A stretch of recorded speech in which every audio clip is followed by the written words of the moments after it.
तो जैसे जैसे मैं देखता हूँ कि ब्राह्मण समाज में एक देखता हूँ कि सेम जाति के लोग हम्म, आपस में शादी नहीं करते। मतलब जैसे कोई द्विवेदी है तो द्विवेदी भी नहीं करेगा, कोई तिवारी है तो हाँ तिवारी नहीं हाँ करेगा। हाँ, मैं वही चीज कह रहा हूँ। हाँ, और करते भी हैं। अब हाँ, दोनों चीजें हैं। हाँ, हाँ। या तो आपको किसी ने अधूरी बताई बात। जी, जी।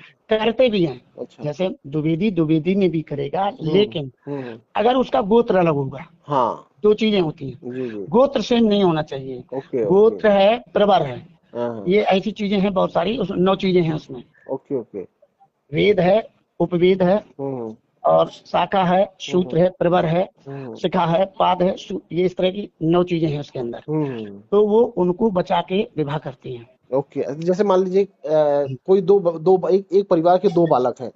हम्म। एक ने दूसरे गुरुकुल से शिक्षा ली, एक ने दूसरे गुरुकुल से शिक्षा ली, तो वो दोनों का गोत्र जो है बदल जाएगा, न, नहीं देखिए, बदलेगा? वर्तमान की जो कंडीशन है, मेरी बात थोड़ी समझने, हो सकता है जी, समझाने में जी। हमें मिस्टेक हो रही हो। नहीं, नहीं, कोई दिक्कत नहीं, आप समझाएँ हम। वर्तमान में जो व्यक्ति बच्चा किसी के गुरु को यहाँ पढ़ने चला जाए, जी, जी, जी।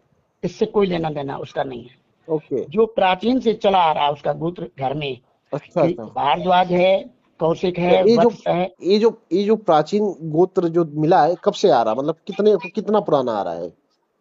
ये तो जब वही सृष्टि काल में जब ये परंपरा चलाई थी ऋषि मुनियों ने, वो हाँ। तभी से है। आज से कोई नहीं, किसी ने नहीं इसको कोई बदल रहा है, और ना कोई इसमें घटा बढ़ा रहा है, और ना इसको इसके बारे में कोई चर्चा पर मतलब चर्चा है। अभी अभी प्रेजेंट टाइम में कोई अपना गोत्र बिल्कुल नहीं, बदलना बिल्कुल चाहे नहीं, तो नहीं बदल सकता। ना कुछ नहीं।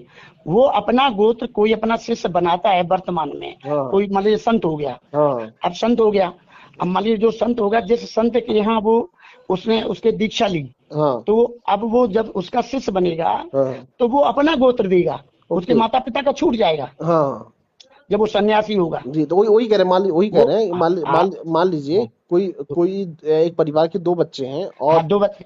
तो एक। जब दो बच्चे हैं, दोनों संत हो गए, हाँ, और किसी के यहाँ चले गए दीक्षा लेने के लिए, हाँ, हाँ, अन्य अन्य ऋषि से। हाँ, मेरी बात तो समझ हाँ, गए। हाँ, बिल्कुल, तो बिल्कुल। जो जो ऋषि दोनों अलग अलग हैं, जैसे मान हाँ, लो भाई, आपने निरंजन का वो गिरी का नाम लिया था ना, हाँ।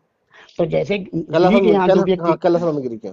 कैलासानंद गिरी, हाँ, तो जो कैलासानंद से दीक्षा लेगा, हाँ, वो कैलासानंद का अपना जो उसका गुरु से परंपरा से आया है, वो हाँ, उसको देगा। हाँ। और एक चला गया, दूसरा मान ले किसी और संत के पास, हम्म, बच्चे दोनों एक ही घर के माता पिता के हैं, हम्म। लेकिन वो दूसरे के पास चला गया। हाँ। फिर उसके उन दोनों के माता पिता से कोई संबंध नहीं। अच्छा। वो जिसके वो शिष्य बनेंगे, वो उन्हीं के गोत्र से चलेंगे। तो जैसे जो गुरु मंत्र लेते हैं उसके बाद उनका गोत्र जो हाँ है बदल जाता है। हाँ, उनका जो दीक्षा लेंगे ना, हाँ, हाँ। जब उनके अनुयायी बनेंगे, शिष्य बनेंगे, तो हम्म। अपने माता पिता से उसका कोई लेना देना नहीं रहेगा। ओके।